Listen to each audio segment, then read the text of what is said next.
Okay, so Mary's just asking me how I got into DocuSign. So I'm gonna go literally from that step, okay? So I go to my web browser. I'm gonna do DocuSign login. This is just what I do. You can do DocuSign.com. Brings you to this page.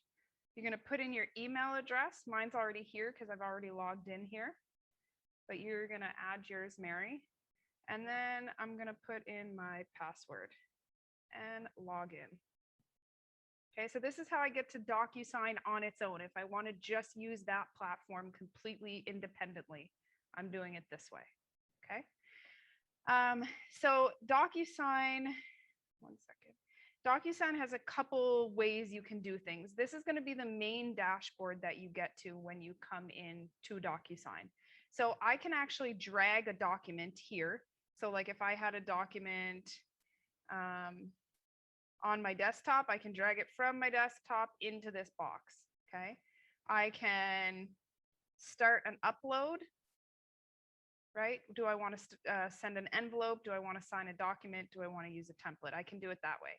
What I would actually recommend doing if you're using DocuSign completely independently on its own, you're going to come up here to your little photo.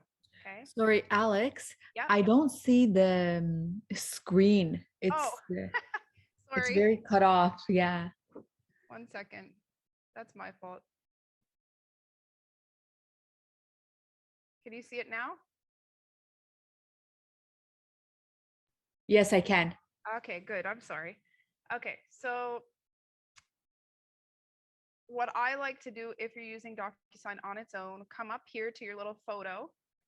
You're going to click it and you're going to go down here to switch to rooms. This is just a much more, what I think is an organized way of utilizing DocuSign if you're utilizing it on your own. So DocuSign has something which we call rooms, and those would be essentially like your folders, okay? So like if you have a listing transaction, you're gonna name your room the property address. Yeah. So when I'm saying use DocuSign on its own, I'm talking that you're not connecting it, you're not through web forms or command. Like if you just wanted to utilize this and pull your files from your desktop on your computer, you can do it this way. If you're using it through web forms or command, you're not going to log in this way. Okay, so this is just to use the platform completely independently. Just going to get rid of this. Okay, so this is what your dashboard when you switch over to rooms is going to look like. And if you're using this independently, I recommend coming to this space. So you have your dashboard. It gives you your recently viewed rooms, any signing activity that's happened. You can add documents here. You're going to come over to rooms at the top here. Have you used it this way before? Okay, okay. Yep, so let's go. No, that's okay. So this little photo over here, this allows me to switch back and forth from e-signature to rooms. So if I switch back to e-signature, this is really just giving me the ability to just maybe upload a document or two and just quickly send it off. I'm not creating its own file or anything like that. Before we had web forms and command integrated, this is how we would have used this, okay? We would have come over here, we would have gone to our rooms, and from the moment that I started working with a client, I'd create a room for them, and I would add their emails into that room. So anytime I had to send them a document, I would upload the document into the room, and then their information is already there, and I just have to add where they need to sign, okay? You don't have a switch room. Can I look really quick?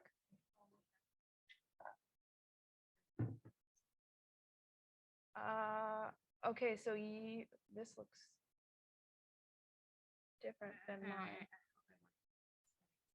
How did you log into this? Did you just go DocuSign.com? Okay, now go back up there for a second. Oh, is this your own account that you signed up for? Okay, you get an account through KW. That's why. So we'll talk, you need So to, I did have the account from Kate, because I remember the first Yeah. one that I did was like 3 days. in you with just KW, like so I just created joined my yourself. own. Okay. So you get a free account through KW. So right now, no, you can log in DocuSign independently. It's probably your KW email. You Okay. can change that. So like mine was originally my KW email. I switched it to the email that I use. Okay. Okay. So maybe that would be a conversation with Kendra, because she might have like a password already for you that you then have to go in and adjust. Okay, so that's why you don't have that option right now. Okay, so we're in our dashboard. I'm going to switch over to rooms right here. So just think of rooms as being like a file folder for your transaction. That's all that it is. I don't know why they have all the weird names, but so these are my rooms. So I have Nicole and Chris Haley, buyer, Patterson's Corner, David Court, buyer. This was a test one. Julian Will, 127 Lilybet. Okay, so I have different folders for each transaction. If you want to create a new one, you come up here to new. You're going to give your name, 123 Main Street, Ottawa. Your room role. What is your role in the room? You're the agent and the owner of the room. What side are you on? Are you on the list side, the buy side? Are you on both sides? You're going to put that in there. Let's say we're the list side.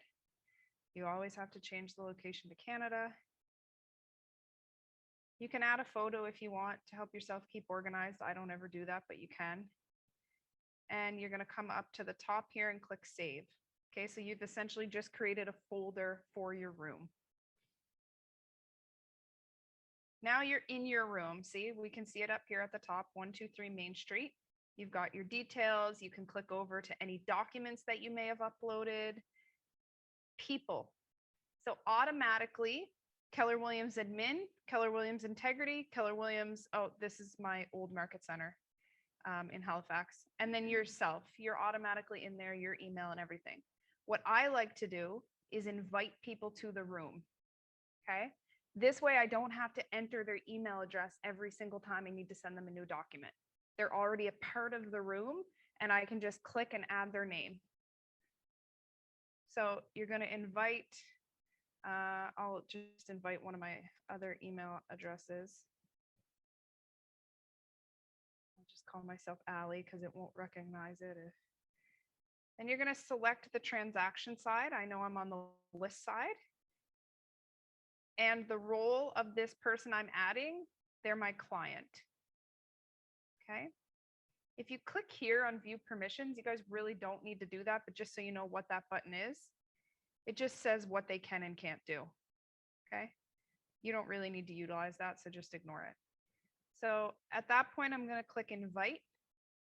And my client is going to get an email that's asking them if they want to join the room. Okay, so they have to essentially join the room. They're already in there. They don't really have to do anything, but give them a heads up. Hey, you're going to get an email. It's nothing for you to sign. It's just if you want to join the room. Okay. Next part over here is documents. So this is where I'm going to add any type of document. I don't know what we have on this computer.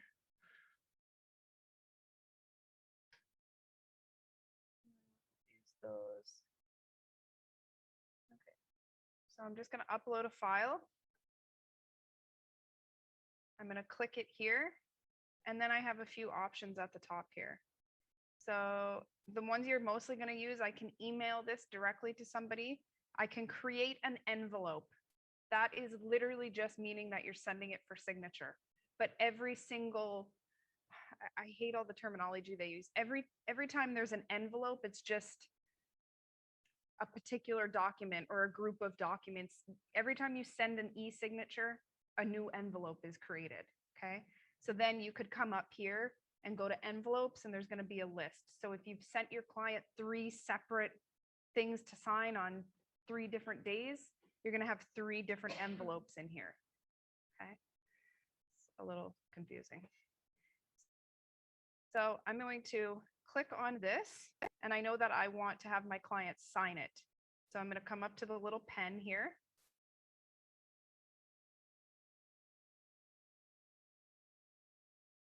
And this is really good for you guys to know, because if web forms ever went down and you don't have the ability to get in there, being able to utilize this program completely on its own is going to be kind of crucial in that situation.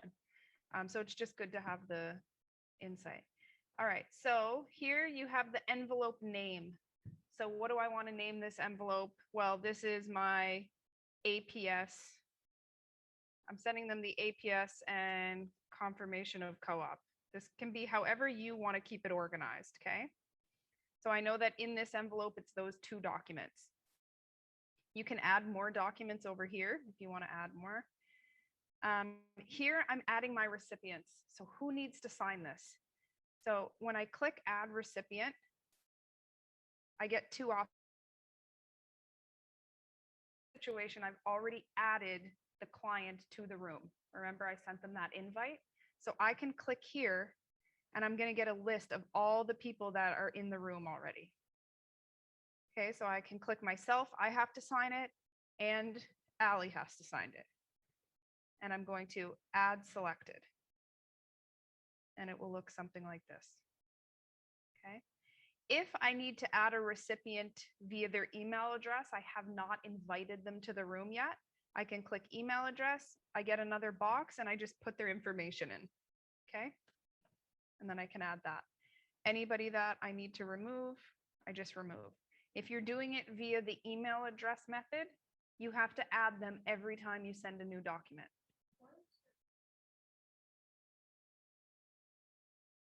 So just when you scroll over it, Mary, so I can remove anybody at any point. Okay, so I'm going to go back here. I'm going to add these 2 again. Now you're going to do your email subject. For me, I usually just name it the same thing as the room, whatever the documents are. And then write a message in there to your client, whatever you want it to be. Hi, as discussed, please sign, blah, blah, blah. Once you're comfortable with the documents, let me know if you have any questions, whatever you want to put in there, something along that nature. You can give a more in-depth something in there. You can just say, please DocuSign, whatever it is that you want. I always like to, in the message part, give like a brief little synopsis of what I already went over in detail with them. So if it's an agreement of purchase and sale, like I will always say, as discussed or as we reviewed together, please find the agreement of purchase and sale. Like I like to reference that I have really gone over everything and reviewed it with them. That's just a good paper trail to keep. Okay. And you can even put, sometimes depending on the client, I'll put some bullet points of like what's in the offer. Just a reminder, as we discussed, price is this, deposit is due here. We didn't include any conditions at your request. Okay, like you're really just keeping a paper trail to help protect yourself. Yes. Yes. Yeah, she said that the forms explained, and D, if you haven't, I don't know if you were there for that session, but it's on the videos I sent you on the Aurea website. There's forms explained to help you utilize or help understand and explain all the forms you're using to your clients. So yes, that's a good point too. Yeah, no, I haven't watched it yet. It's the ones you sent me, I think, last night. Yes, I did. Yeah. Okay. So right now I'm just going to write please sign for the sake of this. Okay, so now I'm going to come up to the top. I can either save and close it if I just want to have it ready to send at a later date. Everything's already in there, or I can go to next. So clicking next, it's going to take me to the signature page. So this page here, you're going to get even when you're utilizing it through web forms. Okay, so if you are going straight from web forms to DocuSign, this is the page you land on. So all the other stuff is eliminated. Okay, so what you're going to do here, wherever it is that they need to sign, you're going to come up. This is your signature field here. You're going to put it wherever they need to sign. Usually there's a date attached to it. If they need to initial, you can bring your initials here. You can move these too. Like if they need to be smaller, you can shrink them, you can expand them. Okay. If you need to switch people, so you have two clients and yourself that have to sign everything. So I've already had myself sign. I'm coming up to the top here and I'm clicking and I'm changing who the signer is. Okay, everybody gets a different color. And then I'm doing whatever I need to do for these as well. Just click and drop. Yep. How precise? How precise do you have to be is what she's asking. You don't have to be that precise. Yeah. So if you have a line on your agreement, let's use the bottom of this as the line. Sometimes it doesn't, like I just throw mine in. Sometimes it's up here. Sometimes it's like that. Same thing. Yeah. I mean, try and keep it neat so that it's not like running into other words and stuff, but on, yeah, it says dated at or date, and then I just put it right on the line after that. Yeah. But like if it's a little below or a little above, like it's not a big deal. Yeah. If you need to delete something, you can click on whatever you want to delete. So I want to delete this signature here. I'm going to click it, and down over here, I can delete it. Okay, delete, it's gone. And it's, I don't know. She asked if you press on it and click delete on your keyboard. Can you do that? I'm going to try it. Yes, it works. Yeah.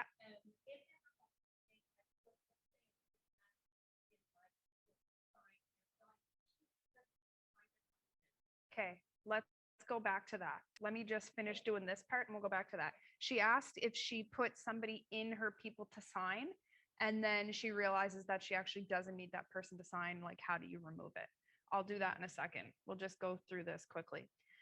Okay, so you're going to go through that entire process. One of the things that I like to point out is the edit tool. So this little pen over here on the side, pre-fill tool. If I need to scratch something out and I'm already in my DocuSign part, I really like this tool because I don't have to go back into Webforms, edit everything, reload. When you, now with the technology, when you're connecting your Webforms and your DocuSign, it's not as bad. But if I've already put all my signature spots in and I'm like, oh my God, I see something in my offer or whatever that I messed up or I spelled the name wrong, I like to come here to this little pencil tool right here, pre-fill tools, and then I do line, and then you get this little line, and I'm gonna click and drag and scratch out my thing.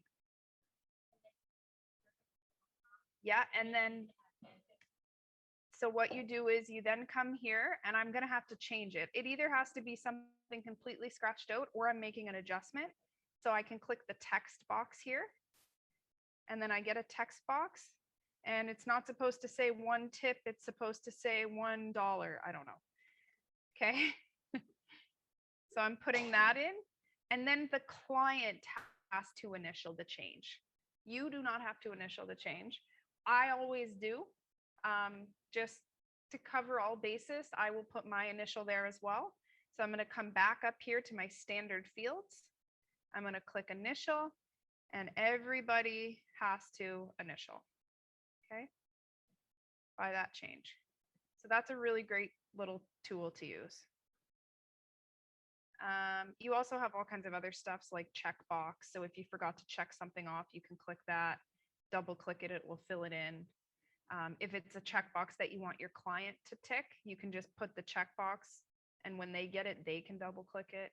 I usually do it for them because that usually results in a bunch of phone calls and not knowing the document hasn't been finished signing, but they put their signature everywhere and they don't realize that they have to click that checkbox. So I usually just do it. So stuff like that you can do. Okay. So once I get all my signatures in every spot, you can see over here. So this is a really great little thing to look at quickly just to make sure you have signatures everywhere. I'm going to send it. If I want to come back, let's say I want to edit something in my message. Okay, so I've scratched something out here and I want to like let them know that I've done that and there's a change. I can come back up here, click this back.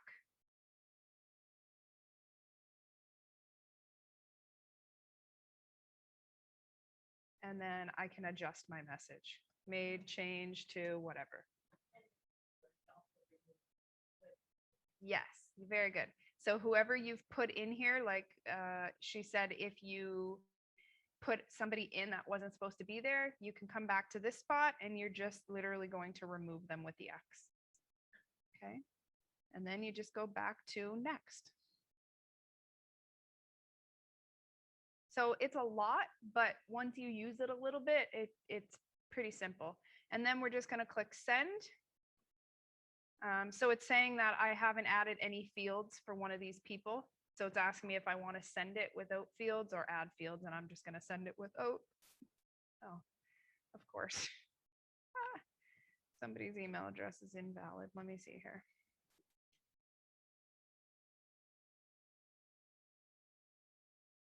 Oh, let's just remove this. I'll just leave myself for now. I don't know why that happened. And I'm going to send.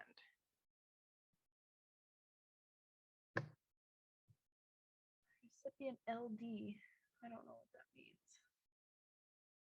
All right, bear with me 1 second.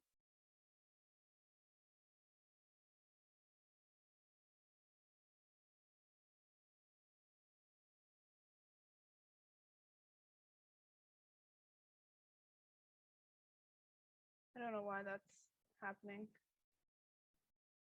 I'll just remove all this.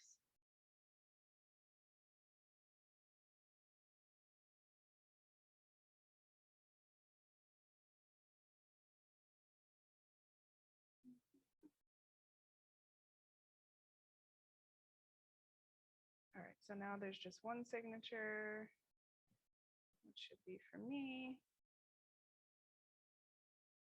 See, this is weird because I actually, all right, there we go. Nope. Okay, well, anyways, I don't know why that's going on. Let's add one for this other person here and see if that helps.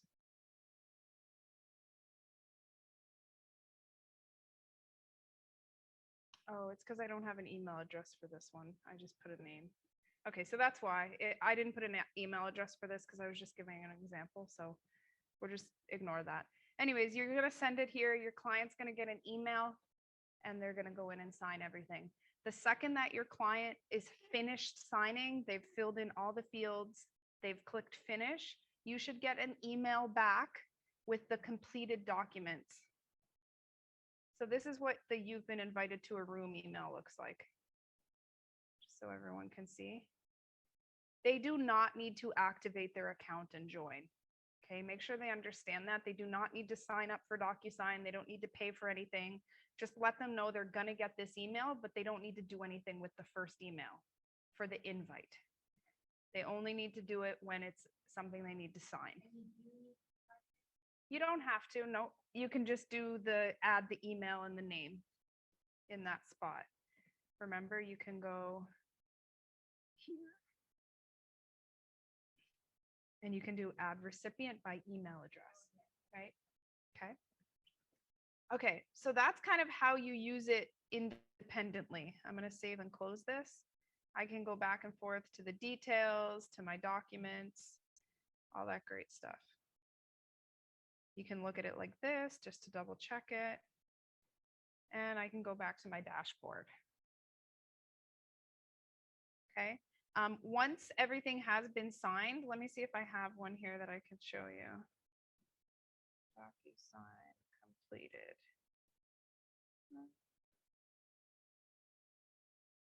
Okay, so you'll get an email like this. Your document has been completed. View completed documents. You can view them this way through DocuSign, or if you scroll down, they all get attached as a PDF. Okay, so you can download them right from here, forward this to your client, whatever it might be. Okay, so that's how you use DocuSign completely independently on its own without anything else. Let's talk about web forms, because this is where you're really going to want to use it either through web forms or command. So with web forms, everybody knows, well, I think you all have like a basic knowledge of how to utilize web forms.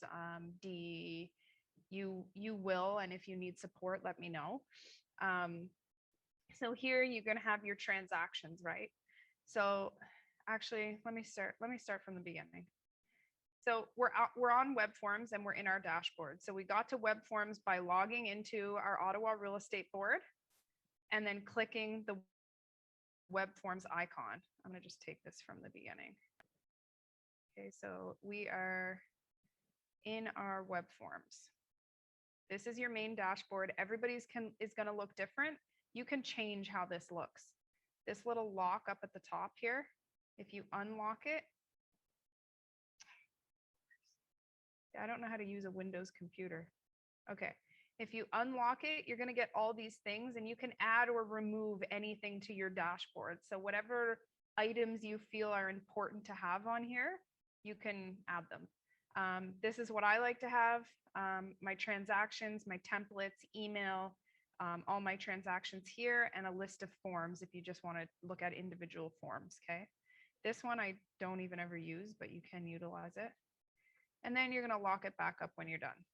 Okay. For anybody that does not have their DocuSign connected to their web forms yet, this is going to be your first step when you log into web forms. So see this little shopping cart down here on the left-hand side of your dashboard. There's a shopping cart. You're going to click that. What it does is it brings you up a list of programs that you can connect to your web forms. So right now mine is already linked. So yours, if you D and Mary, yours probably will say link like this in green, and you're going to link it. And when you click link, it's just going to bring you to the login page for DocuSign, and you're going to log into your DocuSign program. Okay. And then you will be connected through web forms. Okay. Question? Okay. Oh, okay. Let me look right quick. So shopping cart, yeah. Yes, yours is linked already. Okay. So I guess the other one. Well, I don't know which one you have linked. You might have linked your, that's okay. Yeah, unlink it. Okay, it's unlinked. Now click link again. I don't know if it'll bring you accept. I don't know if you're already, okay, so you're already logged into something somewhere. So we might have to, because you're already logged into your DocuSign on your computer. I removed it. You're removed. Oh, like. Yeah, but it's all that information Yeah, is in there yeah. already, right? Okay, we'll look at that after and we'll make sure you get your KW and logged in. Okay, so that's connecting the web forms to your DocuSign. Okay, now how do we utilize it? So let's say I wanted to create a transaction for, I'm not going to do another one because I already have 1,000 tests in here, but I'm writing an offer for my clients and I'm going to name it my client's name, Nicole and Chris. I don't know if this is going to come together, so I'm just giving it their name so that they have their own transaction file in my web forms. I'm going to come here to the templates section. These are the templates that Wendy and Anne have already created for us. So any possible form that you could ever need for a certain transaction are in these templates. Okay, so if I want to do a freehold purchase, I'm clicking KWI freehold purchase. There's KWI residential listing if I'm doing a listing, if I'm doing a rental listing, if I'm working with a tenant, if I'm doing a condo purchase. Okay, so we're going to click KWI freehold purchase. And if I already have a property that I'm going to be working with, I can take the MLS number. So let me just take an MLS number from here. Does anyone have a property address they can throw at me of an active listing? I can just pull one from here. Okay, so I'm going to take this MLS number. I'm going to copy and paste it. Oops. Because I want to import the data so that I don't have to fill in as much information on my. I just did it on the computer. I pressed Control C. But you can do it like with your right click too. Okay, so I'm going to click the Ottawa board. Where is it? Thank you. So Ottawa Real Estate Board, the MLS number, and I'm the cooperating salesperson. So I'm going to click create. So this is just me creating a transaction in Webforms. I'm naming it for my buyer clients. I'm using the freehold purchase template that Wendy and Ann have created. So all my forms that I could ever possibly need are in that template. And then I'm pulling data from the MLS so that I don't have to input as much information into the forms. It's all going to get pulled from the MLS. And I'm clicking create. No. So the form, okay, so now you have this. This is your details. This is your wizard. You can go through this. You can fill all your information through this way. You know, you go to your next step, you fill information as much as you can. I usually just go right to the forms over here on the right-hand side. And it gives me a list of all the forms that are in this template. Okay. Now I'm going to review this because just as a reminder, in that resources folder that I've given you all access to,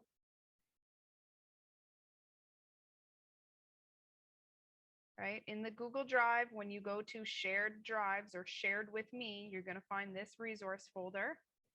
And in here, under forms and custom clauses, I have given you guys an outline of when to use these forms.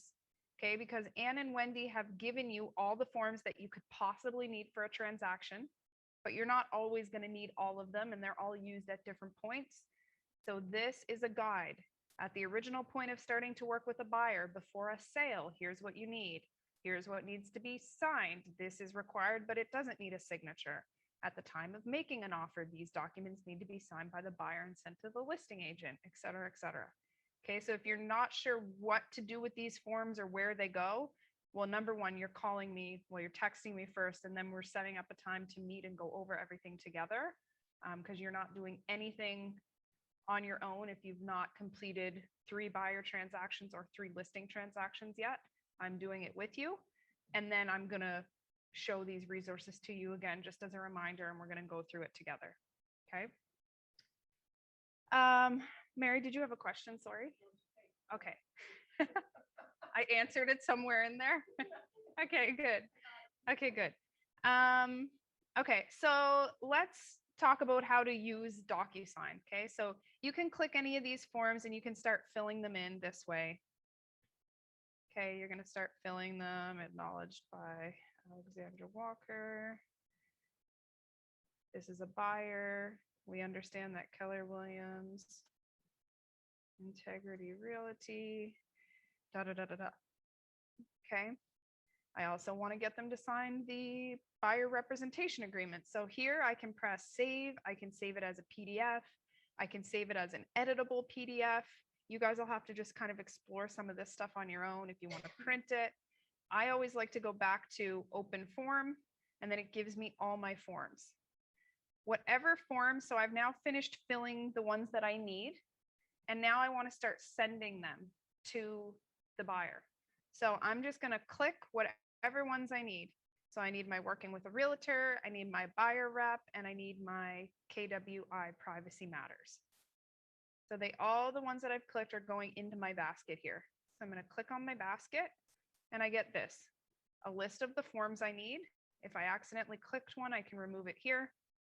If I want to download these all as a PDF, I can do that. If I want to email them out, I can send them via email right here. Okay, so sometimes I want to send my client a PDF version of the docs in their email so that I'm not just sending a DocuSign saying, hey, sign this. I've already reviewed it with them on the phone, or what I often do is I'll send them a PDF if we're not physically together, and then I'll call them and I'll say, pull up the documents I just sent you, and I go over one by one, clause by clause. Typically for me, when I'm doing a buyer, I'm always reviewing that stuff with them either in person or over Zoom when I do my consultation. But if I'm doing like an offer and I've already done my consultation with them and we went and looked at houses and then they decide they want to write an offer the next day, I'm sending them a PDF of the offer and I'm calling them or getting on Zoom and reviewing it with them. So this way you can send a PDF right from here. It just eliminates that extra step of downloading all the forms and then uploading them. I'm putting in their name, their email. I'm going to send it as an attachment. I want it as an attachment. If I want to send it as a link, so I'll give you an example of when I would do this. If I had a tenant that I was working with and I wanted them to fill out the application form, I would send it as a link and then I would click allow editing of forms. So it actually sends them like a web forms link and they can actually go in and edit the document right in the email. Super, super, with their own information. So an application is not going to be something that you're going to fill out, right? Because that's going to be all their personal info, but you have to have that form. So I would send it to them as an editable form and then they can just easily send it back to me. They don't have to worry about having a program where they can edit PDFs. They don't have to worry about printing anything and filling it and scanning it back. So this I would use for something like that. Okay. So that's how you can email it from there. You have all kinds of options up here. You can print it, fax it, but nobody does that anymore.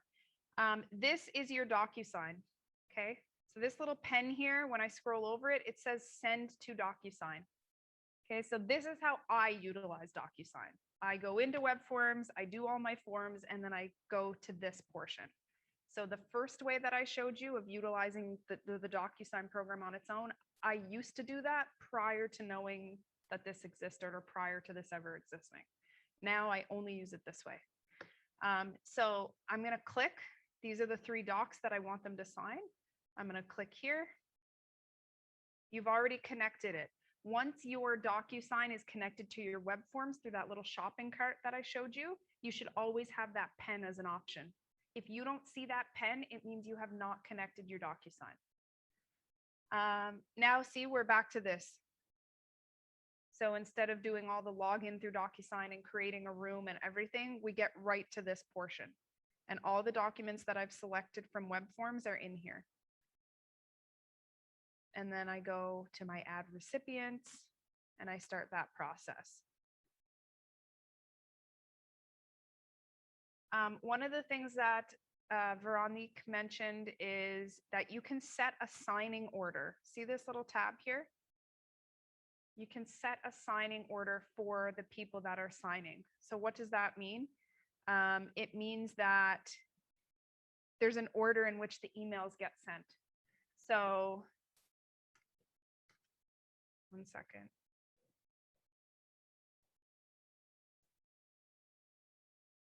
So see how there's a 1-2? So Alexandra Walker is going to have to sign the document before Ali Walker does. Okay, so Ali Walker is not going to have the ability to actually click and sign everything until Alexandra has completely finished signing. So that would be something beneficial to use if you're double ending a transaction, if you're working with both the buyer and the seller, right? And you're sending an offer.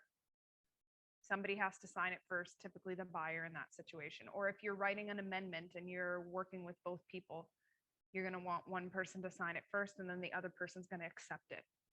Okay. Other than that, I personally wouldn't use this. Also remember that if you're telling your client that you're sending them something to sign, sometimes I've had this happen in the past where I didn't really know how it worked and all 4 of my clients got it, but I had a signing order and the 3 numbers 2, 3, and 4, they were like texting and calling me saying, I can't do anything with it. It's frozen. I can't open it, blah, blah, blah. Well, they couldn't do anything with it yet because number 1 hadn't signed yet. So they still get the email at the same time. So remember that.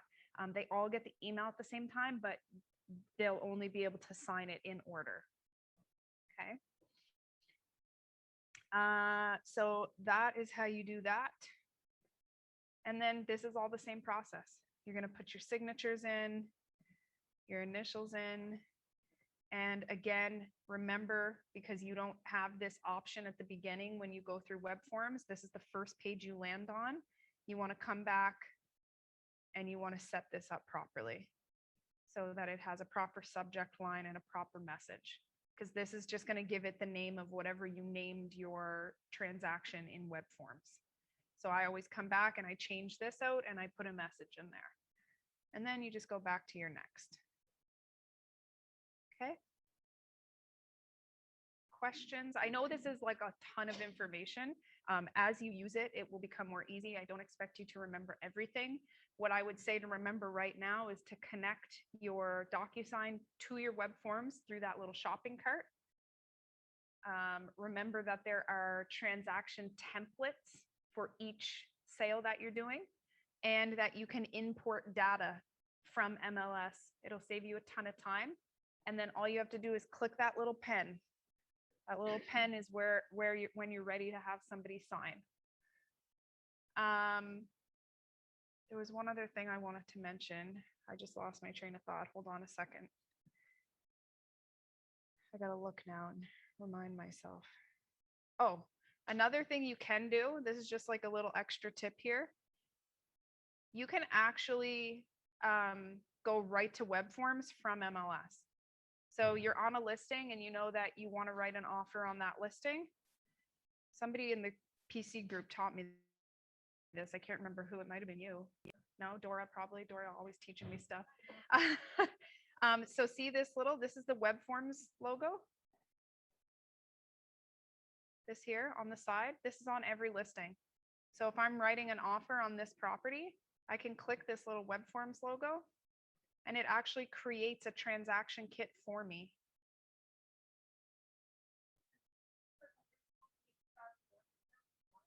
Well, that's the web form symbol, Mary. Yes.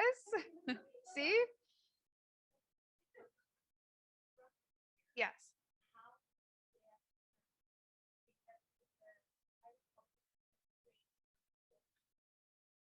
You can edit all this.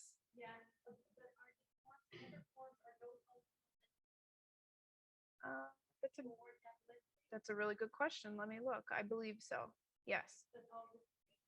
It all automatically gives you, yeah, what you're going to need for a buyer transaction. It automatically puts it into a buyer transaction. Okay. Yep, that's fine. So that's just an extra thing you can do if you want. Keeps it super simple, and then you can go from here right to web forms when you're ready. Remember, click whatever forms you want, find your basket, and then your pen. Okay. Dee, do you have any questions? I know this is like a lot of info, but again, you're going to learn how to use it as you play with it more. Okay. Mary, do you have any questions? Once you start using it, yep. Yep. It's all about using it. So I would recommend doing some pretend offers. You know, you don't need to have a client right now. Just start playing with it and doing some pretend offers. Send it to yourself, send it to your son. Just ask them to sign it so that you can see how it comes back, so that you're familiar with it once you actually have to use it. That's what I would do. Okay. So I think that's all that I really wanted to show you guys today. Anything else would just be like information overload.